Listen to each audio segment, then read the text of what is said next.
ದೇವರಾದ ಯೇಸುಕ್ರಿಸ್ತನ ನಾಮದಲ್ಲಿ ನಿಮ್ಮೆಲ್ಲರಿಗೂ ನನ್ನ ಪ್ರೀತಿಯ ಅಭಿನಂದನೆಗಳು. ಮತ್ತೊಮ್ಮೆ ಪ್ರವಾದನೆಯ ಲೋಕ ಈ ಕಾರ್ಯಕ್ರಮದಲ್ಲಿ ನಿಮ್ಮನ್ನು ಭೇಟಿಯಾಗುವುದರಲ್ಲಿ ಕ್ರಿಸ್ತನಲ್ಲಿ ಬಹಳ ಸಂತೋಷಪಡುವವನಾಗಿದ್ದೇನೆ.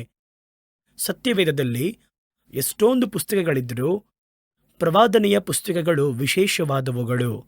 ಪ್ರವಾದನೆಯ ಪುಸ್ತಕಗಳು ದೇವರ ಬಳಿಯಿಂದ ಹೊರಟಂತಹ ದೇವರ ಯೋಜನೆಗಳನ್ನು ನಮ್ಮಲ್ಲಿ ಪ್ರಕಟಿಸುತ್ತವೆ. ಪ್ರವಾದನೆಗಳನ್ನು ಸಂಶೋಧಿಸುವಾಗ ಕರ್ತನ ಯೋಜನೆಗಳನ್ನು, ಕರ್ತನ ಮನಸ್ಸಲ್ಲಿರುವಂತಹ ಕಾರ್ಯಗಳನ್ನು ಸ್ಪಷ್ಟವಾಗಿ ಅರ್ಥೈಸಿಕೊಳ್ಳಲು ಸಾಧ್ಯ. ಸತ್ಯವೇದವನ್ನು ತೆಗೆದು ನೋಡುವುದಾದರೆ 70% ಪ್ರವಾದನೆಗಳಿಂದ ಉಂಟಾಗಿರುವಂತಹ ಪುಸ್ತಕವೇ ಸತ್ಯವೇದ. ಹಾಗಾದರೆ ಮುಂಚಿತವಾಗಿ ನಾವು ಭೇಟಿಯಾದಾಗ ಮಾತಾಡಿದ ರೀತಿಯಲ್ಲಿ ಸತ್ಯವೇದದಲ್ಲಿ ಹಲವು ಪುಸ್ತಕಗಳಿದ್ದರೂ ಕೂಡ ಒಂದು ಧ್ಯಾನ ಪುಸ್ತಕವಿದೆ, ಪ್ರಾರ್ಥನೆಯ ಪುಸ್ತಕವಿದೆ, ಕರ್ತನ ನೇಮ ನಿಯಮಗಳು, ಆಜ್ಞೆಗಳ ಕುರಿತಾಗಿ ಪುಸ್ತಕಗಳು ಉಂಟು, ಪ್ರವಾದನೆಯ ಪುಸ್ತಕವೂ ಉಂಟು. ಈ ರೀತಿ ಹಲವಾರು ಪುಸ್ತಕ ಇದ್ದರೂ ಕೂಡ ಪ್ರವಾದನೆಯ ಪುಸ್ತಕವನ್ನು ವ್ಯತ್ಯಾಸವಾಗಿ ಓದಬೇಕು. ಪ್ರತಿ ಪುಸ್ತಕವನ್ನು ಒಂದೊಂದು ಕ್ರಮದಲ್ಲಿ ಓದಿದರೆ ಮಾತ್ರ ಆ ಪುಸ್ತಕದ ಪೂರ್ಣ ವಿವರವನ್ನು ನಾವು ಅರ್ಥೈಸಿಕೊಳ್ಳಲು ಸಾಧ್ಯವಾಗುತ್ತದೆ. ಹಾಗಾದರೆ ಎಲ್ಲ ಒಂದು ಪುಸ್ತಕವನ್ನು ಓದುವಂತೆ ಓದಿದರೆ ನಮಗೆ ಮೇಲ್ನೋಟವಾಗಿ ಕಂಡುಕೊಳ್ಳಲು ಸಾಧ್ಯವಿನಃ ಆಳವಾಗಿ ಅದೇನಳಲು ಬರುತ್ತದೆ ಎನ್ನುವಂಥದ್ದನ್ನು ಗ್ರಹಿಸಲಾಗದೆ ಹೋಗುತ್ತದೆ. ಹಾಗಾದರೆ ಪ್ರವಾದನಾ ಪುಸ್ತಕವನ್ನು ಓದುವುದಕ್ಕೆ ಬೇಕಾಗಿರುವ ವಿಶೇಷ ರೀತಿಯಾಗಿರುವಂತಹ ಕ್ರಮಗಳು, ಅದು ಏನೆಲ್ಲ ಇಟ್ಟು ಮೂಲತಃವಾಗಿಟ್ಟು ಆ ಪುಸ್ತಕವನ್ನು ಓದಬೇಕು, ಧ್ಯಾನ ಮಾಡಬೇಕು, ಸಂಶೋಧನೆ ಮಾಡಬೇಕೆನ್ನುವುದನ್ನು ನಾನು ಸ್ಪಷ್ಟವಾಗಿ ನಿಮ್ಮ ಬಳಿ ಮಾತಾಡಿದೆ. ಅದಕ್ಕೆ ಸಂಶೋಧಿಸುವುದಕ್ಕಾಗಿ ನಾವು ದಾನಿಯೇಲ್ ಪ್ರವಾದನೆಯ ಗ್ರಂಥದಿಂದ ಒಂದು ಬಹು ಮುಖ್ಯವಾದಂತಹ ಪ್ರವಾದನೆಯ ಭಾಗವನ್ನು ಸಂಶೋಧನೆ ಮಾಡುವುದಕ್ಕಾಗಿ ತೆಗೆದುಕೊಂಡ್ವಿ. ಯಾಕೆ ಈ ಭಾಗವನ್ನು ನಾವು ತೆಗೆದುಕೊಂಡ್ವಿ ಅಂತ ಕೇಳಿದರೆ, ಈ ಒಂದು ಭಾಗ ನಡೆಯುತ್ತಿದ್ದಂತಹ ಆ ಕಾಲಘಟ್ಟಕ್ಕೆ ಮಾತ್ರವಲ್ಲದೆ ಇನ್ನು ಮುಂದೆ ಸಂಭವಿಸುವಂತಹ ಕಾರ್ಯದಲ್ಲಿಯೂ ನಡೆಯಬೇಕಾಗಿರುವ ಕೆಲವೊಂದು ಮುಖ್ಯವಾದ ಕಾರ್ಯಗಳ ಕುರಿತಾಗಿರುವ ಕೆಲವೊಂದು ಉಲ್ಲೇಖವಿದರಲ್ಲಿದೆ. ಹಾಗಾದರೆ ಒಂದು ಪ್ರವಾದನೆಯನ್ನು ಸಂಶೋಧನೆ ಮಾಡುವುದಕ್ಕಿಂತ ಮುಂಚೆ ಅದಕ್ಕೆ ನಾವು ಕೆಲವೊಂದು ಮುಖ್ಯವಾದ ಕಾರ್ಯಗಳನ್ನು ಮಾಡಬೇಕು ಎಂಬುದಾಗಿ ನಿಮಗೆ ಹೇಳಿದ್ದೆ. ಅದೆಲ್ಲ ನಮಗೆ ನೆನಪಿದೆ ಎಂಬುದಾಗಿ ನಂಬ್ತೀನಿ. ಇವತ್ತು ಕಾರ್ಯಕ್ರಮದಲ್ಲಿ ನೀವು ಸತ್ಯವೇದದೊಂದಿಗೆ ಬಂದು ಕೂತುಕೊಳ್ಳಬೇಕು. ನೀವು ಮುಂಚಿತವಾಗಿ ಬರೆದಿಟ್ಟಂತಹ ಆ ಪುಸ್ತಕವನ್ನು ತೆಗೆದುಕೊಂಡು ಇಟ್ಟುಕೊಳ್ಳಬೇಕು. ಒಂದು ಕಾರ್ಯವನ್ನು ಹೇಳುವಾಗ ಅದು ಮುಖ್ಯವಾಗಿದ್ದರೆ ಪಕ್ಕದಲ್ಲಿ ಈ ವಾಕ್ಯದ ಕುರಿತಾಗಿ ಹೇಳಬೇಕಾದ್ರೆ ಆ ವಾಕ್ಯದ ನಂಬರ್ ಹಾಕ್ಕೊಂಡು ನೀವು ನಾನು ಹೇಳುವಂತಹ ಕಾರ್ಯವನ್ನು ವೇಗವಾಗಿ ಬರೆದಿಟ್ಕೋಬೇಕು. ಸಪೋಸ್ ಕೆಲವೊಮ್ಮೆ ನಾನು ಹೇಳುತ್ತಿರಬೇಕಾದರೆ ನಿಮ್ಮ ಮನಸ್ಸಲ್ಲಿ ದೇವರು ಕೆಲವೊಂದು ಕಾರ್ಯವನ್ನು ತೋರಿಸಿದ್ರೆ ಹೇಳೋದರಲ್ಲಿ ಮೇಲಧಿಕವಾದ ಕೆಲವೊಂದು ವಿವರಗಳು ಉಂಟು ಎಂಬುದಾಗಿ ನಿಮಗೊಂದು ಭಾವನೆಯನ್ನು ಕೊಟ್ಟರೆ ನೀವು ಅದನ್ನು ಪಕ್ಕದಲ್ಲಿ ಬರ್ಕೋಬೇಕು. ನಾನು ಪ್ರಸಂಗದಲ್ಲಿ ಹೇಳಿದ್ದು ಸ್ವಲ್ಪ ಕರ್ತನ ನಿಮ್ಮ ಬಳಿಯಲ್ಲಿ ಮೇಲಧಿಕವಾಗಿ ಮಾತಾಡ್ತಾರೆ, ಈ ಸ್ಥಳವನ್ನು ಗಮನಿಸಿದ, ಈ ಸ್ಥಳದಲ್ಲಿ ಇಂಥ ಒಂದು ಅರ್ಥವಿದೆ, ಅದು ನಮಗೆ ಗೊತ್ತಿಲ್ಲದೆ ಇರುತ್ತೆ, ಅದನ್ನು ಕೂಡ ಪಕ್ಕದಲ್ಲಿ ಬರೆದಿಟ್ಕೋಬೇಕು. ಹಾಗಾದರೆ ಒಂದು ಪ್ರವಾದನೆಯನ್ನು ಸಂಶೋಧಿಸುವಾಗ ಆ ಪ್ರವಾದನೆಯನ್ನು ಅರ್ಥ ಮಾಡಿಕೊಳ್ಳುವುದು ಮಾತ್ರವಲ್ಲ, ಆ ಪ್ರವಾದನೆಯನ್ನು ಅದರ ಕುರಿತಾಗಿ ಕರ್ತನು ಮಾತಾಡುವುದನ್ನು ನಮ್ಮಿಂದ ಕೇಳಕ್ಕೆ ಸಾಧ್ಯ. ಇದರಲ್ಲಿ ಸ್ವಲ್ಪ ಸ್ವಲ್ಪವಾಗಿ ಟ್ರೈನ್ ಆದರೆ ಪಳಗಿದ್ರೆ, ಅದರಲ್ಲಿ ನೀವು ಪಳಗುವುದಾದರೆ ನಿಮ್ಮನ್ನು ದೇವರು ಪ್ರವಾದನೆಯ ಸೇವೆಯಲ್ಲಿ ಉಪಯೋಗಿಸುವುದಕ್ಕೂ ಪ್ರವಾದನೆಗಳನ್ನು ಅರ್ಥೈಸಿಕೊಳ್ಳುವಂತಹ ವರವನ್ನು ಕರ್ತನು ನಿಮಗೆ ಶಾರ್ಪ್ ಆಗಿ ಕೊಡುವುದಕ್ಕೂ ಅದು ಸಹಾಯಕರವಾಗಿರುತ್ತದೆ. ಪ್ರವಾದನೆಯನ್ನು ಹೇಳುವುದಕ್ಕಾಗಿ ಒಂದು ಗ್ರೂಪ್ ಇದ್ದಾರೆ, ಪ್ರವಾದನೆಯನ್ನು ವ್ಯಾಖ್ಯಾನ ಮಾಡುವುದಕ್ಕೋಸ್ಕರವಾಗಿ, ಅದನ್ನು ಅರ್ಥೈಸಿಕೊಳ್ಳುವುದಕ್ಕೋಸ್ಕರವಾಗಿ ಒಂದು ಗ್ರೂಪ್ ಇದ್ದಾರೆ. ಯೋಸೇಫನ ಕಾಲಘಟ್ಟದಲ್ಲಿ ನೋಡಿ, ಇನ್ನು ಮುಂದೆ ಬರುವಂತಹ ಕಾರ್ಯವನ್ನು ನೋಡಿದ್ದು ಫರೋಹನ ಅರಸನೇ, ಆದರೆ ಅದಕ್ಕೆ ಅರ್ಥವನ್ನು ಹೇಳಿದ್ದು ಯೋಸೇಫನು. ಅವರು ಬರೀ ಒಂದು ವಿಷನ್ ಮಾತ್ರ ನೋಡಿದ್ರು, ಆದರೆ ಅದರ ಒಂದು ಅರ್ಥ ಅವ್ರಿಗೆ ಅರ್ಥ ಆಗಲಿಲ್ಲ. ನೆಬೂಕದ್ನೆಚ್ಚರನ ಕಾಲಘಟ್ಟದಲ್ಲೂ ಅದೇ, ಅವರು ಒಂದು ಕನಸನ್ನು ಕಂಡರು, ಅಷ್ಟೇ, ಅದರ ಅರ್ಥ ಅವ್ರಿಗೆ ಗೊತ್ತಾಗಲಿಲ್ಲ. ದಾನಿಯೇಲ್ ಬಂದು ಆ ಒಂದು ಅರ್ಥವನ್ನು ಅವರಿಗೆ ಪ್ರಕಟಿಸಿ ಹೇಳುವುದೊಂದು ವರ ಅದು. ಅದೇ ಸಂದರ್ಭದಲ್ಲಿ ಒಬ್ಬನು ಬರೆದುಕೊಟ್ಟಂತಹ ಪ್ರವಾದನೆ ದಾನಿಯೇಲ್, ಯೆಶಾಯ, ಎಜೆಕಿಯೇಲ್, ಪ್ರಕಟಣೆ ಪ್ರವಾದನೆ ಗ್ರಂಥ, ಇವುಗಳನ್ನು ಅರ್ಥೈಸಿಕೊಳ್ಳುವುದಕ್ಕೆ ಒಂದು ವರವಿದೆ. ಆ ಒಂದು ವರ ನಮಗೆ ಕ್ರಿಯೆ ಮಾಡಬೇಕು ಅಂದರೆ ಈ ಪ್ರವಾದನೆಯ ವಾಕ್ಯಗಳೊಂದಿಗೆ ಒಂದು ವಾಡಿಕೆ ನಮ್ಮೊಂದಿಗಿರಬೇಕು.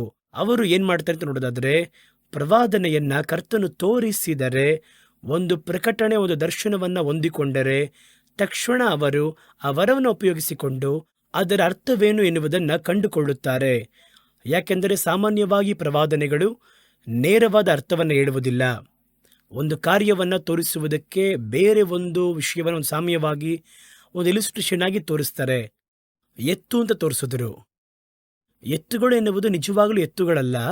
ಅದು ಸಮೃದ್ಧಿಯ ವರ್ಷಗಳನ್ನು, ಕ್ಷಾಮದ ವರ್ಷಗಳನ್ನು ಪ್ರತ್ಯೇಕಿಸಿತು ಫರೋಹನ ಕಾಲದಲ್ಲಿ. ನಾವು ಬಂದು ಎತ್ತು ಅಂತ ಹೇಳಿದ ಕೂಡಲೇ ನಾವು ಆ ಎತ್ತು ಅಂತ ನೋಡಲ್ಲ. ಅದಕ್ಕೆ ಅರ್ಥ ಬಂದು ಬೇರೆ ಥರ ಇರುತ್ತೆ. ಆ ರೀತಿಯಾಗಿ ಯಾವುದೇ ಪ್ರವಾದನೆ ಕೂಡ ಸ್ವಂತ ಬಿಂಬವನ್ನು, ಅರ್ಥವನ್ನು ಕೊಡದೆ ಅದು ಆಳವಾದ ಅರ್ಥಗಳನ್ನು ಒಳಗೊಂಡಿರುವಂಥದ್ದಾಗಿರುತ್ತೆ. ಹಾಗಾದರೆ ಆ ವರದಲ್ಲಿ ನಾವು ಅಧಿಕವಾಗಿ ತರಬೇತಿ ಹೊಂದುವುದಕ್ಕೆ ಇದನ್ನು ಓದುವಾಗ ನೀವು ತೀಕ್ಷ್ಣವಾಗಿ ಓದಬೇಕು. ಇಲ್ಲದಿದ್ದರೆ ಏನಾದರೂ ಒಂದು ಕನಸು ಕಂಡೆ, ದರ್ಶನ ಕಂಡೆ, ಯಾರಾದರೂ ನಂಬಿ ಮುಂದೆ ಹೋಗ್ತಿರ್ತೀರಷ್ಟೇ. ಹಾಗಾದರೆ ಈ ಭಾಗದಲ್ಲಿ ನಮಗೆ ಬರೆಯಲ್ಪಟ್ಟ, ನಾವು ತೆಗೆದುಕೊಂಡಿರುವಂತಹ ದಾನಿಯೇಲ್ ಪ್ರವಾದನೆಯ ಗ್ರಂಥ 11ನೇ ಅಧ್ಯಾಯದ 36ರಿಂದ 45ರವರೆಗೂ ಈ ಭಾಗವನ್ನೇ ನಾವು ಸಂಶೋಧಿಸುವುದಕ್ಕೋಸ್ಕರ ತೆಗೆದುಕೊಂಡಿದ್ದೇವೆ. ಇದು ಮುಖ್ಯವಾಗಿರುವ ಒಂದು ಭಾಗ. ಕಡೆಯ ಕಾಲದಲ್ಲಿ ನಡೆಯಲಿರುವಂತಹ ಕಾರ್ಯವನ್ನು ತೋರಿಸುತ್ತದೆ. ಹಾಗಾದರೆ ಮೊದಲು ನಾವು ಏನು ನೋಡಬೇಕು ಅಂತ ನೋಡುವುದಾದರೆ, ಇದು ಬರೆದಂತಹ ಪ್ರವಾದಿ ಯಾರು ಎಂಬುದನ್ನು ತಕ್ಕ ಮಟ್ಟಿಗೆ ಅರ್ಥ ಮಾಡ್ಕೋಬೇಕು. ಆ ರೀತಿ ನೋಡಿದಾಗ ದಾನಿಯೇಲ್ ಪ್ರವಾದಿ ಅವರಲ್ಲಿ ಕಾಣಲ್ಪಟ್ಟಂತಹ ವಿಶೇಷವಾದ ಕಾರ್ಯವೇನೆಂದರೆ, ರಾಜಕೀಯ ಅಥವಾ ಅರಸರ ಮನಸ್ಥಿತಿ, ಆಳ್ವಿಕೆ, ಅಧಿಕಾರಗಳು, ಇದರ ಕುರಿತಾಗಿ ಸ್ಪಷ್ಟವಾದ ಜ್ಞಾನವುಳ್ಳವರು. 4 ಅರಸರ ಬಳಿಯಲ್ಲಿ ಪ್ರಧಾನವಾದ ಮಂತ್ರಿಯಾಗಿ ಅರಮನೆಯ ಜವಾಬ್ದಾರಿಯಲ್ಲಿದ್ದವರು. 4 ಮಂದಿ ಬೇರೆ ಬೇರೆ ಸಂಸ್ಕೃತಿಯಲ್ಲಿ ಇದ್ದವರು. ಅವರ ಜನ್ಮದ ಪ್ರಕಾರ ಯಹೂದ ಅರಮನೆಯಲ್ಲಿ ಹುಟ್ಟಿದವರು. ದಾನಿಯೇಲ 1ನೇ ಅಧ್ಯಾಯ 2-3 ವಾಕ್ಯವನ್ನು ಓದಿ ನೋಡ್ರಿ. ಅರಸನ ಮನೆತನಕ್ಕೆ ಸೇರಿದವರವರು. ಹಾಗಾದರೆ ಅಲ್ಲಿ ನಡೆಯುವಂತಹ ರಾಜಕೀಯ ಕಾರ್ಯವನ್ನು ನೋಡಿರ್ತಾರೆ. ಅದರ ನಂತರ ಅದಕ್ಕೆ ನೇರ ಎದುರಾಗಿ ಬೇರೆ ಸಂಪ್ರದಾಯಕ್ಕೆ ಸೇರಿದಂತಹ ಬಾಬೆಲೋನ್ ಅರಸ ನೆಬೂಕದ್ನೆಚ್ಚರ್, ಪ್ರಬಲವಾಗಿರುವ ವ್ಯಕ್ತಿಯಾತ. ಅವರ ಅರಮನೆಯಲ್ಲಿ ಅವರು ಕೆಲಸ ಮಾಡಿದ್ರು. ಮುಖ್ಯವಾದ ಕೆಲಸ, ಮಂತ್ರಿಗಳಿಗೆಲ್ಲ ಮೇಲೆ ದೊಡ್ಡ ಜ್ಞಾನಿಯಾಗಿ ಅವರು ಎಣಿಸಲ್ಪಟ್ಟರು. ಅದರ ನಂತರ ಬ್ಯಾಬಿಲೋನ್ ದೇಶಗಳ ಕೊನೆಯ ಅರಸ ಬೆಲ್ತೆಶಾತ್ಸಾರ್ ಎಂಬುವವರು, ಅವರ ಆಳ್ವಿಕೆಯ ಕಾಲದಲ್ಲಿ ಇವರು ಪ್ರಧಾನವಾಗಿ ಅದೇ ಪೋಸ್ಟ್ನಲ್ಲಿದ್ದರು. ಅದರ ನಂತರ ಟೋಟಲ್ ಆಗಿ ಮಾರ್ಪಟ್ಟು ಬೇರೆ ಒಂದು ಸರ್ಕಾರ ಬಂದಿತು. ಆ ಸರ್ಕಾರ ಯಾರನ್ನು ತೋರಿಸುತ್ತೆ? ಅದು ಮೇದ್ಯ ಪರ್ಷಿಯಾ. ಇವರು ಬ್ಯಾಬಿಲೋನ್ನಲ್ಲೇ ಇಲ್ಲ, ಪರ್ಷಿಯರು. ಅವರ ಆಳ್ವಿಕೆಯ ಕಾಲಘಟ್ಟದಲ್ಲಿ ಆಗಲೂ ಕೂಡ ಅರಮನೆಯಲ್ಲಿ ಅರಸನು ಮಾರ್ಪಟ್ಟನು. ಅಲ್ಲಿದ್ದಂತಹ ಬಹಳ ಮಂದಿಯನ್ನು ಸೆರೆಹಿಡಿದ್ರು. ಇವ್ರನ್ನ ಮಾತ್ರ ಹಂಗೆ ಇಟ್ಕೊಂಡಿದ್ರು, ಅದೇ ಪೋಸ್ಟ್ನಲ್ಲಿ ಇದ್ದರು. ಹಾಗಾದರೆ ಅವರ ಒಂದು ನಡವಳಿಕೆ, ಅವರ ಕಾರ್ಯ, ಒಬ್ಬ ಅರಸನ ಮನಸ್ಥಿತಿ, ಅವರು ಹೆಂಗೆಲ್ಲ ಇರ್ತಾರೆ ಎನ್ನುವುದು ಪಕ್ಕದಲ್ಲಿದ್ದು ನೋಡಿದವರು. ಅದರ ನಂತರ ಮೇದ್ಯ ಪರ್ಷಿಯ ಸಾಮ್ರಾಜ್ಯದಲ್ಲಿ ಬೇರೆ ಪರ್ಷಿಯ ರಾಜ್ಯ ಬಂತು. ಮೇದ್ಯವನ್ನು ಕಟ್ ಮಾಡಿ ಈ ಪರ್ಷಿಯರ ಆಳ್ವಿಕೆ ಕಾಲದಲ್ಲಿ ಕೊರೇಷನ್ ಎನ್ನುವಂತಹ ಪ್ರಬಲವಾದ ಅರಸನು ಬಂದನು. ಅವರ ಪೀರಿಯಡ್ನಲ್ಲಿಯೂ ಇವರೇ ಮುಖ್ಯವಾದ ಅವರ ಮಂತ್ರಿಯ ಸಭೆಯಲ್ಲಿ ಅವರ ಅಧಿಕಾರದಲ್ಲಿ ಭಾಗವಹಿಸಿದವರು. ಆದ್ದರಿಂದಲೇ ಇನ್ನು ಮುಂದೆ ಬರುವಂತಹ ಪ್ರವಾದನೆಗಳಲ್ಲಿ ಹಲವು ಕಾರ್ಯ ಹೇಳಲ್ಪಟ್ಟಿದೆ.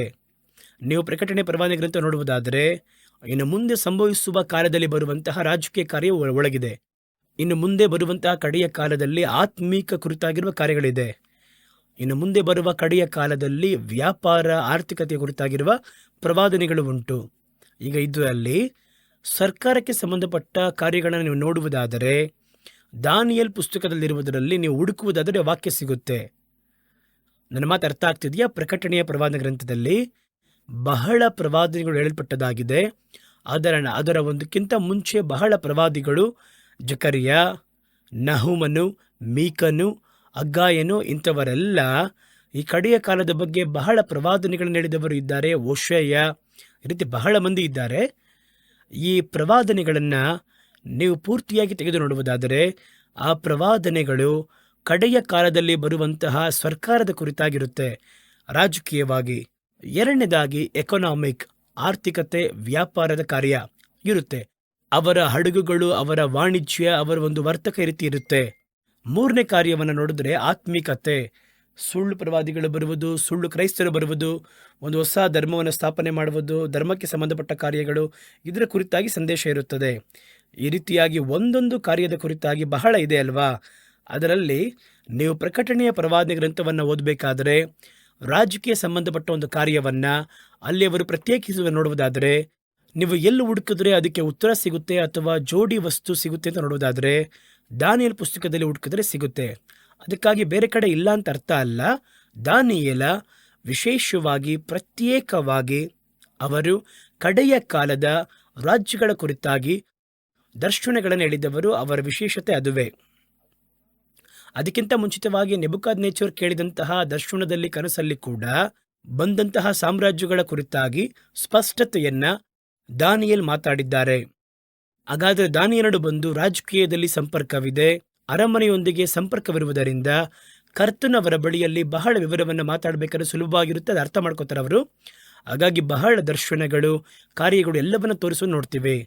ಹಾಗಾದರೆ ಪ್ರಕಟಣೆ ಪ್ರವಾದನೆ ಗ್ರಂಥದಲ್ಲಿ ಸರ್ಕಾರಕ್ಕೆ ಸಂಬಂಧಪಟ್ಟಂತಹ ಪ್ರವಾದನೆಗಳು ಎಲ್ಲಿ ಬಂದರೂ ಕೂಡ ನೀವು ಅದನ್ನು ಅದರ ಸಂಬಂಧವಾಗಿ ಮುಂಚಿತವಾಗಿ ಪ್ರವಾದನೆಗಳು ಅದರೊಂದಿಗೆ ಹೋಲಿಕೆಯಾಗುವಂಥ ವಾಕ್ಯದಲ್ಲಿ ಕಾರ್ಯಗಳನ್ನು ಅರ್ಥ ಮಾಡ್ಕೋಬೇಕು ಅಂದರೆ ಸ್ವಲ್ಪ ಕಷ್ಟಪಟ್ಟು ನೀವು ದಾನಿಯೇಲನೊಳಗೆ ಹುಡುಕುವುದಾದರೆ ಖಂಡಿತವಾಗಿರುತ್ತೆ ಅದರಲ್ಲಿ. ಏಕೆಂದರೆ ಇವರು ರಾಜ್ಯಕ್ಕೋಸ್ಕರವಾಗಿ ಇಡಲ್ಪಟ್ಟಂತಹ ಒಬ್ಬ ಪ್ರವಾದಿ. ಸರಿ, ಈಗ ಇದರಲ್ಲಿ ನಾವು ಓದಿದಂತಹ ಭಾಗದಲ್ಲಿ ಮತ್ತೊಮ್ಮೆ ಓದುತ್ತೇನೆ. ಮುಂಚಿತವಾಗಿ ಓದಿದ್ದೇವೆ. ಅದನ್ನು ಓದಿದಂತಹ ಭಾಗದಲ್ಲಿ ಏನೆಲ್ಲ ಇದೆ ಎಂಬುದಾಗಿ ನಾವು ನೋಡಿದ್ವಿ ಅಂತ ಹೇಳಿದ್ರೆ, ಒಂದು, ಇದು ಪರಿಪೂರ್ಣವಾಗಿ 3 ಅರಸರ ಕುರಿತಾಗಿರುವ ಸಂದೇಶ ಇದೆ. ನಾನು ಮುಂಚಿತವಾಗಿ ಹೇಳಿದ ಹಾಗೆ ದಾನಿಯೇಲ ಎಂಬವರು ಅರಸರು, ಸರ್ಕಾರ, ರಾಜಕೀಯ, ಅರಮನೆ ಇಂಥ ಕಾರ್ಯಗಳಿಗೆ ವಿಶೇಷವಾದ ಒಬ್ಬ ಪ್ರವಾದಿ. ಇವರು ಕೆಲವು ಪ್ರವಾದನೆಗಳನ್ನು ಹೇಳಿದ್ದಾರೆ. ಈ ಒಂದು ಭಾಗದಲ್ಲಿ 3 ಅರಸರ ಬಗ್ಗೆ ಅವರು ಹೇಳಿದ್ದಾರೆ. ಒಂದು, ದಕ್ಷಿಣ ದಿಕ್ಕಿನ ರಾಜ. ಅರಸನಿಗೆ ಹೆಸರು ಸೌತ್ ರಾಜ, ಅವರು ಬಂದು ದಕ್ಷಿಣ ರಾಜ. ಅವರು ಯಾರು ಏನು ಎನ್ನುವ ವಿವರವೆಲ್ಲ ಇನ್ನು ಮುಂದೆ ನೋಡಲಿದ್ದೇವೆ. ದಾನಿಯೇಲ್ ಪುಸ್ತಕ 11ನೇ ಅಧ್ಯಾಯ 40ರಲ್ಲಿ ದಕ್ಷಿಣ ದಿಕ್ಕಿನ ರಾಜನ ಕುರಿತಾಗಿ ಮಾಹಿತಿ ಹೇಳಲ್ಪಟ್ಟಿದೆ. ದಾನಿಯೇಲನು 11:36ರಲ್ಲಿ ಒಬ್ಬ ಅರಸನ ಕುರಿತಾಗಿ, ಅವರ ಗುಣಾತಿಶಯ ಕುರಿತಾಗಿ, ಅವನು ಏನೆಲ್ಲ ಮಾಡ್ತಾನೆ ಎನ್ನುವಂತಹ ಒಂದು ದೊಡ್ಡ ಸುದ್ದಿಯನ್ನು ಹೇಳಿದ್ದಾರೆ. ಆ ಒಂದು ಅರಸನಿಗೆ ಅವರ ಹೆಸರು ಕೊಡ್ತಾರೆ ಅಂತ ಹೇಳಿದ್ರೆ ಮನ ಬಂದಂತೆ ನಡೆದುಕೊಳ್ಳುವ ರಾಜ. ಹಾಗಾದರೆ ಲೋಕ ಚರಿತ್ರೆಯಲ್ಲಿ ನೀವು ನೋಡುವುದಾದರೆ ಮನ ಬಂದಂತೆ ನಡೆದುಕೊಳ್ಳುವ ಅರಸರು ಅದರ ನಂತರ ಬಹಳ ಮಂದಿ ಬರ್ತಾರೆ. ಒಬ್ಬ ಹಿಟ್ಲರ್ ಆಗಿರ್ಬೋದು, ಒಂದು ಮುಸೋಲಿನಿ ಆಗಿರ್ಬೋದು, ಸರ್ವಾಧಿಕಾರಿಗಳೆಂಬುದಾಗಿ ಹೇಳುವಂತಹ ಬಹಳ ಮಂದಿ ಅದರ ನಂತರ ಬಂದರು. ಅವರ ಎಲ್ಲರನ್ನ ನೋಡುವುದಾದರೆ ನೀವು ಮ್ಯಾಕ್ಸಿಮಮ್ ಆ ಗುಣಾತಿಶಯಗಳು ಅವರೊಂದಿಗೆ ಹೋಲಿಕೆಯಾಗುವುದನ್ನು ನೋಡ್ಬೋದು. ಆ ಮನ ಬಂದಂತೆ ಮಾಡುವ ಅರಸನು ಎನ್ನುವವನು ಒಬ್ಬ ಅರಸನ ಕುರಿತಾಗಿ ಅವರು ಹೇಳಿದ್ರು. ಅದರ ಬಗ್ಗೆ ಮಾತ್ರ ಅಲ್ಲ, ಆ ಅರಸನ ರೀತಿಯಲ್ಲೇ ಇರುವಂತಹ ಸ್ಪಿರಿಟ್ ಅನಂತರ ಹಲವು ಅರಸರನ್ನು ಎಬ್ಬಿಸಿರುವುದನ್ನು ಚರಿತ್ರೆಯಲ್ಲಿ ನಾವು ನೋಡ್ಬೋದು. ಇವರೆಲ್ಲರೂ ಮನ ಬಂದಂತೆ ಮಾಡುವ ಅರಸರು. ಹಾಗಾದರೆ ಮನ ಬಂದಂತೆ ನಡೆದುಕೊಳ್ಳುವ ಅರಸನು ಹೆಂಗಿರ್ತಾನೆ, ಅವನು ಏನೆಲ್ಲ ಮಾಡ್ತಾನೆ ಎನ್ನುವಂತಹ ಅವರು ಹೇಳಿರುವಂತಹ ಪಟ್ಟಿಯಲ್ಲಿ ಹಲವು ಕಾರ್ಯಗಳನ್ನು ನಡುವೆ ಬಂದಂತಹ ಇಷ್ಟ ಬಂದಂತೆ ನಡೆದುಕೊಳ್ಳುವ ಅರಸರು ಜೀವನದಲ್ಲಿ ಮಾಡಿರ್ತಾರೆ. ಎಲ್ಲವನ್ನ ಮಾಡಬೇಕು ಅಂತ ಅಗತ್ಯತೆ ಇಲ್ಲ, ಮ್ಯಾಕ್ಸಿಮಮ್ ಈ ಗುಣ ಆ ಗುಣ. ಆದರೆ ಕಡೆಯ ಕಾಲದಲ್ಲಿ ಇಷ್ಟ ಬಂದಂತೆ ನಡೆದುಕೊಳ್ಳುವ ಒಂದು ಪ್ರಧಾನವಾದ ಅರಸ ಬರ್ತಾನೆ. ಅವನ ಬಳಿಯಲ್ಲಿ ದಾನಿಯೇಲ ಹೇಳಿದಂತಹ ಈ ಗುಣಾತಿಶಯಗಳು ಪೂರ್ಣವಾಗಿ ಪೂರ್ಣ ಹೋಲಿಕೆಯಾಗುತ್ತೆ. ನಡುವೆ ಬಹಳ ಮಂದಿ ಬರ್ತಾರೆ. ಪರ್ಷಿಯಾದಲ್ಲಿ ಬರ್ಬೋದು, ಅಮೆರಿಕದಲ್ಲಿ ಬರ್ಬೋದು, ಅಥವಾ ಜರ್ಮನ್ನಲ್ಲಿ ಬರ್ಬೋದು. ಹಿಂಗೆಲ್ಲ ಬಂದಿದ್ದಾರೆ. ಹಿಟ್ಲರ್ ಎಲ್ಲ ಬಂದಿದ್ದಾರೆ. ಅವರೆಲ್ಲ ಮನ ಬಂದಂತೆ ನಡೆದುಕೊಳ್ಳುವರು. ಯಾರ ನಿಯಂತ್ರಣದ ಒಳಗೆ ಹೋಗೋದಿಲ್ಲ ಅವರು. ಹಾಗಾದರೆ ಮನ ಬಂದಂತೆ ಮಾಡುವ ಅರಸರು ಎನ್ನುವಂಥದ್ದು ಅವರ ಕಾಲಘಟ್ಟದ ನಂತರ ಬರುವಂತಹ ಮನ ಬಂದಂತೆ ನಡೆಯುವಂತಹ ಅರಸರು ಎಲ್ಲರನ್ನ ಸೂಚನೆ ಮಾಡುವುದಕ್ಕೋಸ್ಕರವಾಗಿ ನಾವು ತೆಗೆದುಕೊಂಡು ಅದರಲ್ಲಿ ಏನು ನೋಡಬೇಕು ಅಂತ ಹೇಳಿದ್ರೆ ಅವರ ಗುಣ, ಅವರ ಸ್ವಭಾವ, ಅವರು ಯಾವ ರೀತಿ ಇದ್ದರು ಎನ್ನುವುದನ್ನೆಲ್ಲ ಹೋಲಿಕೆ ಮಾಡಿ ನೋಡುವುದಾದರೆ ಈ ಗುಣಗಳೆಲ್ಲ ಅವರ ಬಳಿಯಲ್ಲಿ ಕಾಣಲ್ಪಟ್ಟಿರುತ್ತದೆ.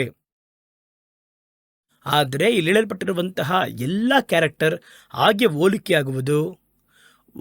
ಒಂದು ಪ್ರವಾದನೆಯಲ್ಲಿ ಅವರ ಗುಣಾತಿಶಯ, ಅವರ ಕ್ಯಾರೆಕ್ಟರ್ ಇರುತ್ತದೆ, ಅವರೇನು ಮಾಡ್ತಾರೆ ಅಂತ ಇರುತ್ತೆ. ಮಾಡುವಂಥದ್ದು ಎನ್ನುವುದು ಆಯಾ ಕಾಲಘಟ್ಟಕ್ಕೆ ಆಯಾ ಅರಸರಿಗೆ ತಕ್ಕ ಹಾಗೆ ಮಾರ್ಪಡುತ್ತೆ. ಆದರೆ ಗುಣ ಒಂದೇ. ಆ ಗುಣಗಳನ್ನು ನೀವು ಗಮನಿಸುವುದಾದರೆ ಮನ ಬಂದಂತೆ ನಡೆದುಕೊಳ್ಳುವ ಅರಸರು ಇಲ್ಲಿ ಹೇಳಲ್ಪಟ್ಟಂತಹ ಹಲವು ಗುಣಾತಿಶಯಗಳನ್ನು ಪ್ರತಿಬಿಂಬಿಸ್ತಾರೆ. ಕಡೆಯದಾಗ ಅರಸನು ಬರ್ತಾನೆ, ಫೈನಲ್.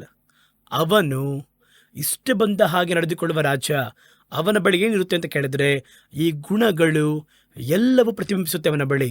ಡಿಟ್ಟು ಅದೇ ಥರ ಇರುತ್ತೆ. ಹಾಗಾದ್ರೆ ಇದ್ರ ಬಗ್ಗೆ ನಾವು ನೋಡಬೇಕು. ಹಾಗಾದರೆ 2ನೇ ಅರಸನು ಮನ ಬಂದಂತೆ ನಡೆದುಕೊಳ್ಳುವ ರಾಜ. ಅದರ ಪರ್ಟಿಕ್ಯುಲರ್ ಆಗಿ ಒಬ್ಬ ಅರಸನ ಕುರಿತಾಗಲ್ಲ, ಮನಬದಂತೆ ನಡೆದುಕೊಳ್ಳುವ ರಾಜ್ಯ ಹೆಂಗಿರ್ತಾರೆ ಅಂತ ಹೇಳ್ತಾರೆ. ಕಡೆಯದಾಗಿ ಬರುವವನೇ ಆ ಮುಖ್ಯವಾಗಿರುವ ಅರಸ ಅವನು ನೋಡ್ತೀವಿ. ಮೂರನೇ ಅರಸ ದಾನಿಯೇಲ 11:40 ಹೇಳಲ್ಪಟ್ಟ ಹಾಗೆ ಉತ್ತರ ದಿಕ್ಕಿನ ರಾಜ. ಹಾಗಾದರೆ ಈ ಮೂರು ಅರಸರ ಕುರಿತಾಗಿರುವಂತಹ ಕಾರ್ಯ ಇಲ್ಲಿ ಬರೆಯಲ್ಪಟ್ಟಿದೆ. ಉತ್ತರ ದಿಕ್ಕಿನ ರಾಜ್ಯ, ಮತ್ತೊಂದು ದಕ್ಷಿಣ ದಿಕ್ಕಿನ ರಾಜ್ಯ. ದಕ್ಷಿಣ ಉತ್ತರ ಎಂಬುದಾಗಿ ರಾಜ್ಯಗಳು ವಿಭಾಗವಾಗುವಾಗ ಸತ್ಯವೇದ ಕಾಲದಲ್ಲಿ ನಡೆದಂತಹ ಒಂದು ಕಾರ್ಯವೇ. ದಾವೀದನ ಕಾಲಘಟ್ಟದಲ್ಲಿ ರಾಜ್ಯವು ಒಂದಾಗಿ ಇದ್ದಿತ್ತು. ಯಹೂದ ರಾಜ್ಯವು, ಇಸ್ರೇಲ್ ರಾಜ್ಯವು ಒಂದೇ ರಾಜ್ಯವಾಗಿತ್ತು. ಅದರಲ್ಲಿ 12 ಕುಲದವರು ಒಟ್ಟಿಗೆ ಇದ್ದರು. 12 ಕುಲದವರು ಒಟ್ಟಿಗೆ ಇದ್ದು ಅವರು ರಾಜ್ಯವನ್ನು ದಾವೀದನ ನಾಯಕತ್ವದಲ್ಲಿ ಆಳ್ವಿಕೆ ಮಾಡಿದ್ರು. ದಾವೀದನ ನಂತರ ಸೊಲೊಮೋನ್ ಅರಸನು ಆಳ್ವಿಕೆಗೆ ಬಂದ. ಆಗಲೂ ಒಂದೇ ಆಗಿ ಇತ್ತು ಇಸ್ರೇಲ್ ದೇಶ ಪೂರ್ತಿ. ಅದರ ನಂತರ ಸೊಲೊಮೋನ್ ನಂತರ ರೆಹಬ್ಬಾಮನು, ಯೆರುಬ್ಬಾಮನು ಎಂಬುದಾಗಿ ಇಬ್ಬರು ಅರಸರಿಂದ ರಾಜ್ಯ ವಿಭಾಗವಾಯಿತು. ಅದರ ನಂತರ ಈ ರಾಜ್ಯ ಎರಡಾಗದರಲ್ಲಿ ಒಂದು ಭಾಗಕ್ಕೆ ಯಹೂದ ದೇಶ ಎಂಬುದಾಗಿ, ಮತ್ತೊಂದು ಪ್ರಾಂತ್ಯಕ್ಕೆ ಇಸ್ರೇಲ್ ದೇಶ ಎಂಬುದಾಗಿ ಹೆಸರನ್ನು ಕೊಟ್ಟರು. ಈ ಯಹೂದ ಎಂಬುದಾಗಿ ವಿಭಾಗವಾದಂತಹ ಭಾಗ ಇದೆ ನೋಡಿ. ಆ ಭಾಗದಲ್ಲಿ 2 ಕುಲದವರು ಸೇರಿದವರು ಒಳಗಿದ್ದರು. ಒಂದು ಯಹೂದ ಕುಲ, ಮತ್ತೊಂದು ಬೆನ್ಯಾಮೀನ್ ಕುಲದವರು. ಇವರಿಬ್ಬರು ಸೇರಿ ಒಂದು ಹಂತ. ಇನ್ನೊಂದು 10 ಕುಲಗಳು ಬಾಕಿ ಇದ್ವು ನೋಡಿ. ಅವರೆಲ್ಲರೂ ಸೇರಿ ತಮ್ಮನ್ನು ಇಸ್ರೇಲ್ ದೇಶ ಎಂಬುದಾಗಿ ಕರೆದುಕೊಂಡರು. ಯಹೂದ ದೇಶ ತನ್ನ ದೇಶಕ್ಕೆ ರಾಜಧಾನಿಯಾಗಿ ಯೆರೂಸಲೇಮನ್ನು ಇಟ್ಟುಕೊಂಡಿತು. ಯೆರೂಸಲೇಮ್ ಅಲ್ಲಿಯೇ ದೇವಾಲಯವಿತ್ತು. ಸೊಲೊಮೋನ ಅರಸ ಕಟ್ಟಿದಂತಹ ಕಾಲದಲ್ಲಿ ಅದೆಲ್ಲ ಅವರ ಕೈಗಳಿಗೆ ಹೊರಟೋಯ್ತು. ಈ ಇಸ್ರಾಯೇಲ್ಯರು 10 ಕುಲದವರು ಸಮಾರ್ಯವನ್ನು ರಾಜಧಾನಿಯಾಗಿಟ್ಟುಕೊಂಡವರಾಗಿ, ಸಮಾರ್ಯನೇ ಅವರಿಗೆ ರಾಜಧಾನಿ. ಅವರು ತಮ್ಮ ಆಳ್ವಿಕೆಯನ್ನು ಆರಂಭ ಮಾಡಿದ್ರು. ಆಗ 2 ಕುಲದವರಿತ್ತಲ್ವಾ, ಇದನ್ನು ಯಹೂದ ದೇಶ ಎಂಬುದಾಗಿ, ಇಸ್ರೇಲ್ ದೇಶ ಎಂಬುದಾಗಿ ಕರೆದರೂ ಕೂಡ ಸತ್ಯವೇದದಲ್ಲಿ ಅದನ್ನು ದಕ್ಷಿಣ ದೇಶ, ಉತ್ತರ ದೇಶ ಅಂತ ಹೇಳ್ತಾರೆ. ಹಾಗಾದರೆ ಉತ್ತರ ದೇಶ, ದಕ್ಷಿಣ ದೇಶ, ಯೂದ ಎನ್ನುವಂಥದ್ದು ದಕ್ಷಿಣ ದೇಶ ಎಂಬುದಾಗಿ, ಇಸ್ರೇಲ್ ದೇಶ ಎನ್ನುವುದು ಉತ್ತರ ದೇಶ ಎಂಬುದಾಗಿ ಉಲ್ಲೇಖವಾಯಿತು. ಇಂಡಿಯಾದಲ್ಲಿ ಕೂಡ ನೋಡಿ ಉತ್ತರ ಭಾರತ, ದಕ್ಷಿಣ ಭಾರತ ಅಂತ ಹೇಳ್ತಾರೆ. ಹಾಗಾದರೆ ಈ ರಾಜ್ಯಗಳನ್ನು ಉತ್ತರ ದಕ್ಷಿಣ ಅಂತ ವಿಭಾಗ ಮಾಡ್ತಾರೆ ನೋಡಿ. ಈ ದಕ್ಷಿಣ ದಿಕ್ಕು ಅರಸರು, ಈ ದಕ್ಷಿಣ ದಿಕ್ಕಿನ ಅರಸರು ಏನು ಮಾಡಿದ್ರು ಅಂತ ನೀವು ನೋಡುವುದಾದರೆ, ಆ ಹಲವು ಕಡೆಗಳಲ್ಲಿ ಎಲ್ಲೆಲ್ಲೆಲ್ಲ ಈ ದಕ್ಷಿಣ ಅರಸರು ಬರುತ್ತಾರೋ ಎಂಬುದಾಗಿ ಸತ್ಯವೇದ ತೋರಿಸುತ್ತೋ ಅವರೆಲ್ಲ ಇಂಥ ಗುಣಾತಿಶಯವನ್ನು ಪ್ರತಿಬಿಂಬಿಸಿರ್ತಾರೆ. ಪರಿಪೂರ್ಣವಾಗಲ್ಲ, ಆದರೆ ಅವರಲ್ಲಿ ಹಂಗೆ ಅದು ಕಾಣಿಸುತ್ತೆ. ವಾಕ್ಯದಲ್ಲಿ, ಸತ್ಯವೇದದಲ್ಲಿ ನೋಡುವುದಾದರೆ, ಯಾಕೋಬನು ತನ್ನ 12 ಮಕ್ಕಳನ್ನು ಕರೆದು ಒಬ್ಬೊಬ್ಬರ ಮೇಲೆ ಕೈಯಿಟ್ಟು ಅವರ ಒಳಗೆ ವಿಶೇಷವಾಗಿ ಪ್ರಕಟವಾಗುವಂಥ ಗುಣಾತಿಶಯದ ಬಗ್ಗೆ ಮಾತಾಡ್ತಾರೆ. ಯಹೂದ ಬಾಲಸಿಂಹ, ಅವರನ್ನು ತಟ್ಟಿ ಎಬ್ಬಿಸಿದ್ರೆ ಯುದ್ಧವನ್ನು ಸಂಧಿಸಬೇಕು, ಭಯಂಕರವಾದ ವ್ಯಕ್ತಿ ಎಂಬುದಾಗಿ ಒಬ್ಬೊಬ್ಬರ ಬಗ್ಗೆ ಮಾತಾಡ್ತಾರೆ. ನೋಡ್ರಿ, ಆ ರೀತಿಯಾಗಿ ಒಂದು ಕುಲಕ್ಕೆ, ಒಂದು ದೇಶಕ್ಕೆ ಸಾಮಾನ್ಯವಾಗಿ ಕೆಲವೊಂದು ಗುಣಾತಿಶಯಗಳು ಪ್ರತಿಬಿಂಬಿಸುತ್ತೆ. ಈ ದಕ್ಷಿಣ ದಿಕ್ಕಿನ ದೇಶ ಇದೆ ನೋಡಿ, ಆ ದೇಶ ಪೂರ್ತಿ ಬಂದ ನಂತರ ದಾನಿಯೇಲ ಪ್ರವಾದನೆಯನ್ನು ಹೇಳಿದ್ರು ಕೂಡ, ಹಳೆಯ ಕಾಲದಲ್ಲಿ ದಕ್ಷಿಣ ದಿಕ್ಕಿನ ದೇಶಗಳ ಚರಿತ್ರೆಯನ್ನು ತೆಗೆದು ಓದಿ ನೋಡುವುದಾದರೆ ಈ ಸ್ವಭಾವ ಅಲ್ಲಿ ಪ್ರತಿಬಿಂಬಿಸುವುದನ್ನು ನೋಡಬಹುದಲ್ಲಿ. ಉತ್ತರ ದಿಕ್ಕಿನ ಸ್ವಭಾವ ಅಂತ ಹೇಳಿದ್ರೆ ಅದು ಇಲ್ಲಿ ಪ್ರತಿಬಿಂಬಿಸುವುದನ್ನು ನೋಡಬಹುದಲ್ಲಿ. ಇದೇ ರೀತಿಯಾಗಿ ಮುಂದೆ ಬರುವಂಥ ಕಾಲದಲ್ಲಿ ಲೋಕದ ಭೂಗೋಳದಲ್ಲಿ ಉತ್ತರ ದಿಕ್ಕಿನಿಂದ ಬರುವಂತಹ ಒಂದು ದೊಡ್ಡ ಸಾಮ್ರಾಜ್ಯ, ದಕ್ಷಿಣ ಭಾಗದಲ್ಲಿ ಹಲವು ರಾಜ್ಯಗಳು ಕೂಡಿ ರೂಪಿಸಲ್ಪಡುವಂತಹ ಒಂದು ಸಾಮ್ರಾಜ್ಯ. ಈ ಒಂದು ಉತ್ತರ ಅರಸನು, ದಕ್ಷಿಣದ ರಾಜ್ಯವು ಎರಡೂ ಕೂಡ ಇವರು ಹೇಳಿದಂತಹ ಕಾರ್ಯವನ್ನು ಪ್ರತಿಬಿಂಬಿಸುತ್ತದೆ. ಆದ್ದರಿಂದ ನಾವು ಇದನ್ನು ಪ್ರಧಾನವಾಗಿರುವಂತಹ ಒಂದು ಪ್ರವಾದನೆಯಾಗಿ ತೆಗೆದುಕೊಂಡು, ಇದೆಲ್ಲ ಇವರು ಸಂಶೋಧನೆ ಮಾಡುವುದಕ್ಕೆ ಕೊಡುವಂತಹ ಕೆಲವೊಂದು ಕೀವರ್ಡ್ಸ್, ಇದನ್ನಿಟ್ಟು ಅದರೊಂದಿಗೆ ಹೋಲಿಕೆ ಮಾಡಿ ನೋಡಿದ್ರೆ ಸುಲಭವಾಗಿ ಕಂಡುಹಿಡಿಯಲು ಸಾಧ್ಯ.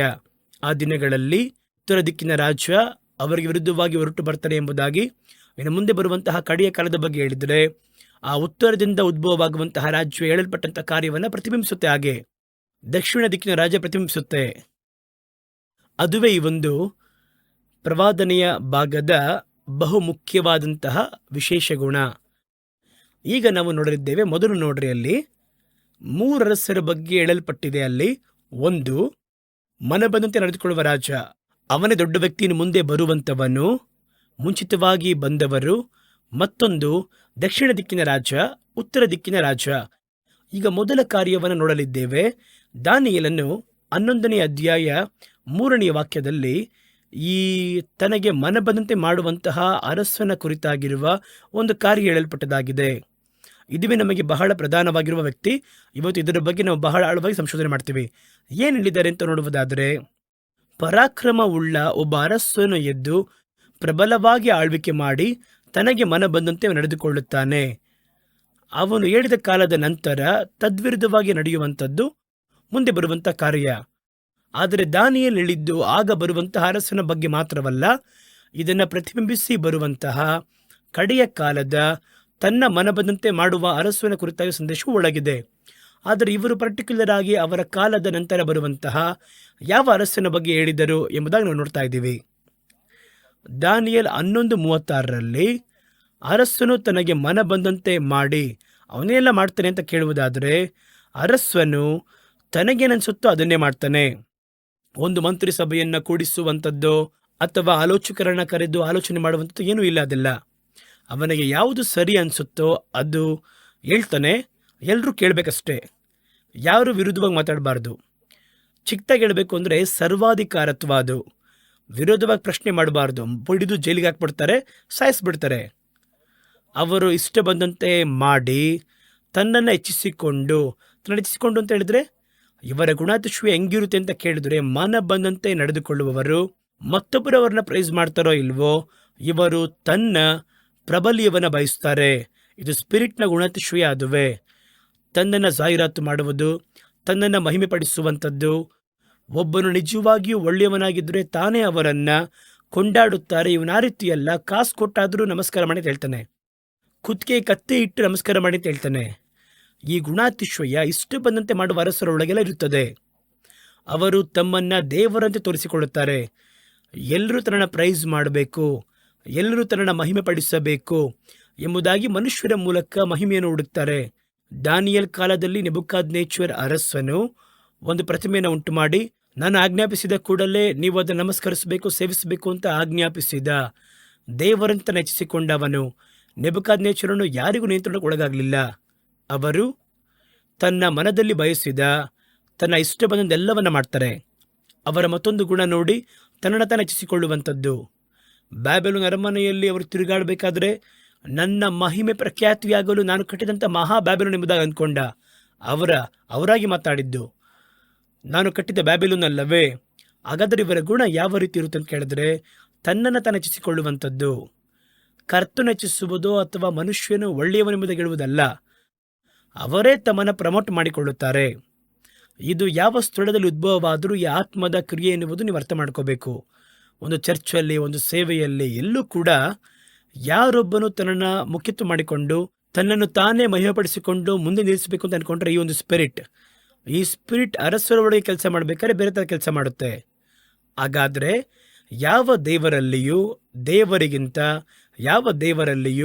ತನ್ನನ್ನು ಹೆಚ್ಚಿಸಿಕೊಂಡವನಾಗಿ ದೇವರೆಲ್ಲರಿಗಿಂತಲೂ ನಾನೇ ದೊಡ್ಡವನು, ದೇವಾದಿ ದೇವನಿಗೆ ವಿರುದ್ಧವಾಗಿ ಆಶ್ಚರ್ಯವಾದ ಕಾರ್ಯವನ್ನು ಮಾತಾಡ್ತಾರೆ. ಅವನು ಮಾತಾಡುವ ಕಾರ್ಯವನ್ನು ಕೇಳಿ ದೇವರಿಗೆ ವಿರುದ್ಧವಾಗಿ ಮಾತಾಡ್ತಾನೆ. ದೇವರನ್ನು ಉಂಟು ಮಾಡಿದ್ಯಾರು, ಅದ್ಯಾರು, ಇದ್ಯಾರು ಅಂತ ಮಾತಾಡಿದ್ರೆ ನಮಗೆ ಅವನ ಜ್ಞಾನದ ಕುರಿತಾಗಿ ಆಶ್ಚರ್ಯವಾಗಿರುತ್ತೆ. ಹೆಂಗೆ ಮಾತಾಡ್ತಾರೆ ನೋಡಿ, ಹೌದು ಇದೆಲ್ಲ ನಾವು ಯೋಚನೆ ಮಾಡಲೇ ಇಲ್ವಲ್ಲ. ಆ ರೀತಿ ದೇವರು ಲೋಕವನ್ನು ಉಂಟು ಮಾಡಿದ್ರು, ಲೋಕದಲ್ಲಿರುವಂಥ ಎಲ್ಲ ಕಾರ್ಯ ಉಂಟು ಮಾಡಲ್ಪಟ್ಟಿದ್ದು, ದೇವ್ರನ್ನ ಯಾರು ಉಂಟು ಮಾಡಿದ್ರು? ಆ ಪ್ರಶ್ನೆಗೆ ಉತ್ತರ ಇಲ್ಲ. ನೋಡಿದ್ರ, ಹಾಗಾದರೆ ದೇವರೆಂಬುದಾಗಿ ಒಬ್ಬರಿಲ್ಲ ಎಂಬುದಾಗಿ ಹಿಂಗೆಲ್ಲ ಮಾತಾಡ್ತಾರೆ. ದೇವರಿಗೆ ವಿರುದ್ಧವಾಗಿರುವ ಕಾರ್ಯವನ್ನು, ಅಂಥ ನಾಸ್ತಿಕತೆಯ ಕಾರ್ಯವನ್ನು ಜ್ಞಾನವಾಗಿ ಮಾತಾಡ್ತಾರೆ. ನೀವು ಚೆನ್ನಾಗಿ ನೋಡಿ, ದೇವರಿಲ್ಲ ಎಂಬುದಾಗಿ ಹೇಳುವವರು ಚೆನ್ನಾಗಿ ಬೋಧಕ ಸಮರ್ಥಕರಾಗಿ ವ್ಯಾಜ್ಯವಾಡುವುದರಲ್ಲಿ ಶಕ್ತರಾಗಿರುತ್ತಾರೆ. ನೂತನವಾಗಿರುವ ಕಾರ್ಯವನ್ನು ಮಾತಾಡ್ತಾರೆ. ಆತ್ಮಿಕತೆ ಎನ್ನುವುದು ಸಂಶೋಧನೆಯಲ್ಲ, ಅನುಭವಿಸಬೇಕಾಗಿರುವಂಥದ್ದು. ಅದವರಿಗೆ ಗೊತ್ತಿಲ್ಲ. ಅವರದನ್ನು ಹೇಳ್ಬೇಕಾದ್ರೂ ಅದನ್ನು ಕೇಳಿಸ್ಕೊಂಡ್ರೆ ಬಹಳ ಆಶ್ಚರ್ಯವಾಗಿರುತ್ತೆ. ಹೌದಲ್ವ, ಅವ್ರು ಹೇಳ್ತಾರೆ ಸರಿ ಅಲ್ವ ಅಂತ ಅನಿಸುತ್ತೆ.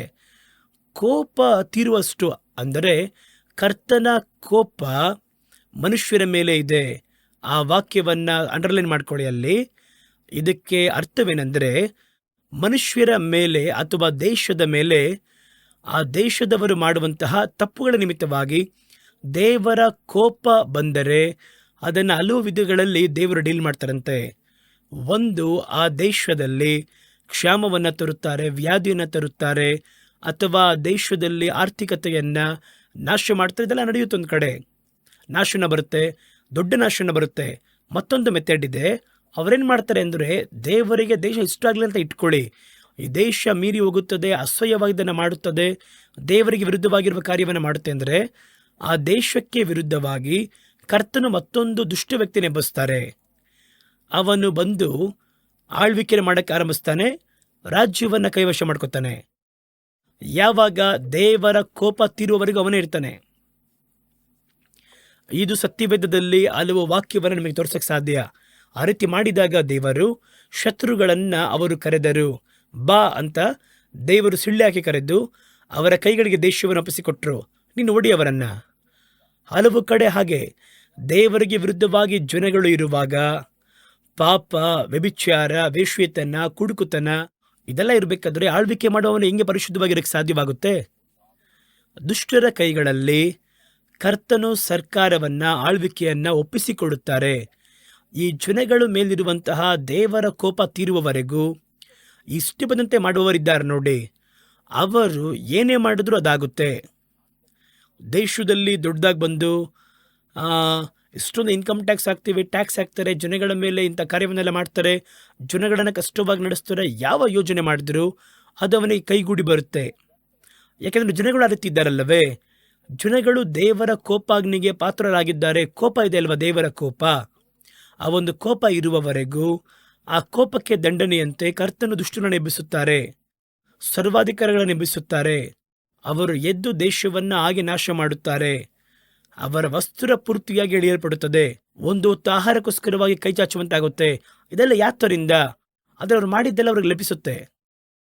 ಆ ಅರಸನು ದೇಶದ ಜನಗಳ ಮೇಲೆ ಹಾಕು ಅಂತ ಹೇಳಿದ್ರೆ ಅವರು ಏನು ಮಾಡಿದ್ರೂ ಆಗುತ್ತೆ. ಈ ಸಮಸ್ಯೆಯಲ್ಲಿ ನಾಶವಾಗ್ತಾನೆ ಅಂತ ಹೇಳಿದ್ರೆ ನಾಶವಾಗಲ್ಲ ಅವನು. ಎಷ್ಟು ದೊಡ್ಡ ಕಠಿಣವಾಗಿದ್ದಾನೆ, ಈಗ ನಾಶವಾಗ್ತಾನೆ ಅಂದರೆ ನಾಶವಾಗಲ್ಲ ಅವನು. ಯಾಕಂದರೆ ದೇಶದ ಮೇಲಿರುವಂತಹ ದೇವರ ಕೋಪ ಕಾರಣ ಅದಕ್ಕೆ. ದೇಶದ ಮೇಲೆ ಹಾಗಾದರೆ ದುಷ್ಟ ಆಳ್ವಿಕೆಗಾರರು ಎದ್ದು ಬರ್ತಾರೆ.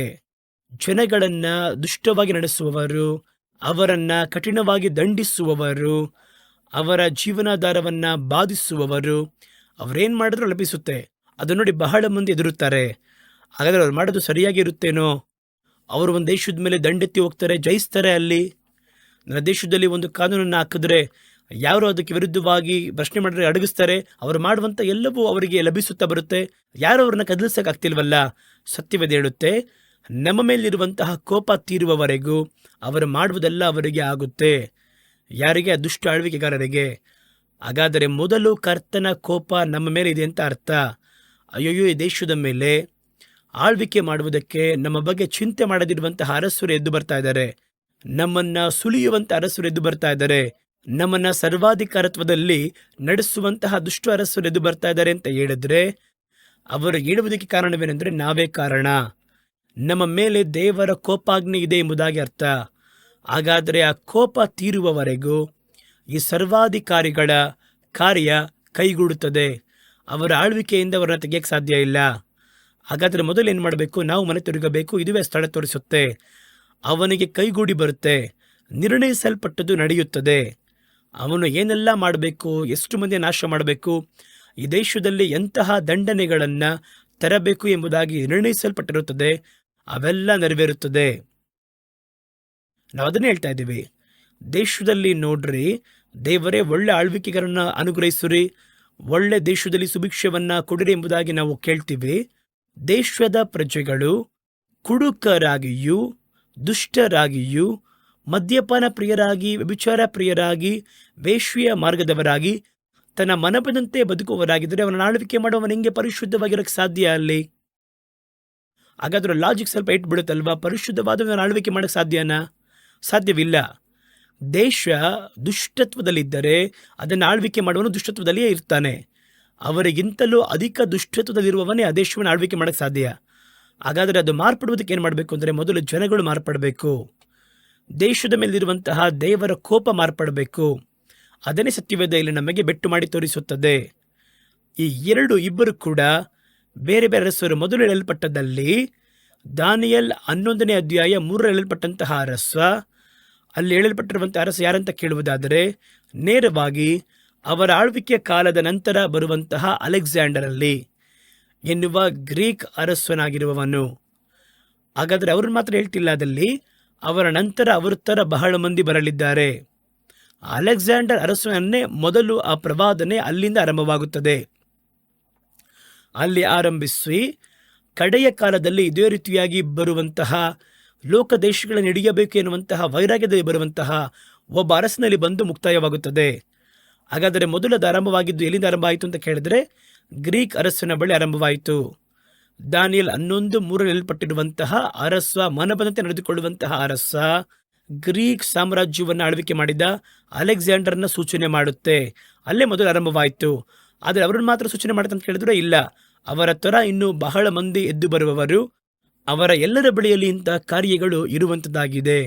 ಇದು ಅಲೆಕ್ಸಾಂಡರ್ ಬಳಿಯಲ್ಲಿ ದಾನಿಯೇಲ್ ಹೇಳಿದಂತಹ ಪ್ರವಾದನೆ ಯಾವ ರೀತಿ ಸರಿಯಾಗಿ ಕರೆಕ್ಟಾಗಿ ನೆರವೇರಿತು ಅಂತ ನೀವು ನೋಡುವುದಾದರೆ ಬಹಳ ಆಶ್ಚರ್ಯವಾಗಿರುತ್ತೆ. ಗ್ರೀಕರು ಬರುವುದಕ್ಕೆ ಹೆಚ್ಚು ಕಡಿಮೆ 250 ವರ್ಷಕ್ಕಿಂತ ಹಿಂದೆ ಇದ್ದವರೇ ದಾನಿಯೇಲ. ಅದರ ನಂತರ ಬರಲಿದ್ದಾರೆ. ದಾನಿಯೇಲ್ ಕಾಲದಲ್ಲಿ ಪರ್ಷಿಯ ಅರಸರು ಆಳ್ವಿಕೆ ಮಾಡ್ತಾ ಇದ್ರು. ಆ ದಿನಗಳಲ್ಲಿ ಎಲ್ಲ ಗ್ರೀಕ್ ಸಾಮ್ರಾಜ್ಯ ಎನ್ನುವುದು ಒಂದು ಚಿಕ್ಕ ಒಂದು ಸಂಸ್ಥಾನವಾಗಿತ್ತು, ಒಂದು ಚಿಕ್ಕ ಒಂದು ದೇಶವಿತ್ತು. ಆ ದೇಶ ಸ್ವಲ್ಪ ಸ್ವಲ್ಪವಾಗಿ ಬೆಳೆಯಲಿದೆ. 200 ವರ್ಷಕ್ಕಿಂತ ಹಿಂದೆ ದಾನಿಯೇಲ್ ಅದರ ಕುರಿತಾಗಿ ಅದರಿಂದ ಒಬ್ಬ ಅರಸನು, ಪ್ರಬಲವಾಗಿ ಆಳ್ವಿಕೆ ಮಾಡುವಂಥ ಅರಸನು ಎದ್ದು ಬರ್ತಾರೆ ಎಂಬುದಾಗಿ ಅಲ್ಲಿ ಹೇಳ್ತಾರೆ. ನೋಡಿ, ಗ್ರೀಕರು ಹಳೆಯ ಕಾಲದಲ್ಲಿಯೇ ಅರಸನ ಆಳ್ವಿಕೆಯನ್ನು ಮಾಡ್ತಾ ಬಂದರು. ಹಿಂದಿನಿಂದಲೇ ಅದರ ಚಿಕ್ಕ ರಾಜ್ಯವಾಗಿ ಇದ್ದರು. ಅದನ್ನು ವಿಸ್ತರಿಸಬೇಕು ಎಂಬುದಾಗಿ ಒಂದು ಆಸೆ ಬರುತ್ತದೆ. ಅದನ್ನು ಕ್ರಮಪಡಿಸಲ್ಪಟ್ಟಂತಹ ಒಂದು ರಾಜ್ಯವಾಗಿ, ಸುಮ್ಮನೆ ಚಿಕ್ಕ ಚಿಕ್ಕ ಸಂಸ್ಥಾನವಾಗಿದೆಯಲ್ಲ, ಇದನ್ನೆಲ್ಲ ಒಟ್ಟಿಗೆ ಸೇರಿಸಿ ಒಂದು ರಾಜ್ಯವನ್ನಾಗಿಸಿ ಅದಕ್ಕೆ ಕ್ರಮವಾಗಿರುವಂತಹ ಕಾನೂನುಗಳನ್ನು ತಂದು ಅದನ್ನು ಒಂದು ದೇಶ ಎಂಬುದಾಗಿ ಪರಿಪೂರ್ಣ ಮಾಡಬೇಕೆಂಬುದಾಗಿ ಅಂದುಕೊಂಡವರು. ಆ ದೇಶದ ಮೊದಲ ಅರಸನು ಫಿಲಿಪ್ಪನೆನ್ನುವನು. ಅವರ ಕಾಲದಲ್ಲಿಯೇ ಗ್ರೀಕ್ ಸಾಮ್ರಾಜ್ಯ ಎದ್ದು ಬಂದಿತು. ಅವರಿಗೆ ಮಗನಾಗಿ ಹುಟ್ಟಿದವರೇ ಅಲೆಕ್ಸಾಂಡರ್. ಇವರಿಗೇನೆಂದರೆ ಗ್ರೀಕ್ ರಾಜ್ಯ ಸಾಮ್ರಾಜ್ಯವಾಗಿ ಮಾರ್ಪಡಬೇಕು, ಹಲವು ದೇಶಗಳು ಒಗ್ಗೂಡಿಸಲ್ಪಟ್ಟು ಸಾಮ್ರಾಜ್ಯವಾಗಿ ಮಾರ್ಪಡಬೇಕು ಎಂದು ಒಂದು ದೃಢವಾಗಿರುವಂಥ ಒಂದು ಆಸೆ ಅವರಲ್ಲಿ ಉದ್ಭವವಾಯಿತು. ಅದರ ಪರಿಣಾಮಗಳೇ ಮುಂದೆ ಏನು ನಡೆಯುವಂಥದ್ದಾಗಿದೆ ಎನ್ನುವಂಥದ್ದನ್ನು ನಮಗೆ ಬೆಟ್ಟು ಮಾಡಿ ತೋರಿಸುತ್ತದೆ. ಇವತ್ತು ನಮಗೆ ಬಹಳ ಸಮಯವೂ ಕಳೆದಿದೆ. ಮುಂದಿನ ಬಾರಿ ನಾವು ಭೇಟಿಯಾಗುವಾಗ ಮುಂದಿನ ವಾರದಲ್ಲಿ ಮೇಲಧಿಕವಾದ ಕೆಲವೊಂದು ವಿವರಗಳನ್ನು, ಅದರ ಕುರಿತಾಗಿ ಮುಂಚಿತವಾಗಿ ತಿಳಿಸಲ್ಪಟ್ಟಂತಹ ಪ್ರವಾದನೆಗಳನ್ನು, ಅದರ ನೆರವೇರಿಕೆಯ ಬಗ್ಗೆ ನಾವು ನೋಡಲಿದ್ದೇವೆ. ಕರ್ತನಾಗಿರುವ ದೇವರು ನಿಮ್ಮನ್ನು ಅಲ್ಲಿಯವರೆಗೂ ಆಶೀರ್ವದಿಸಿ ಕಾಪಾಡಲಿ. ಆಮೇನ್.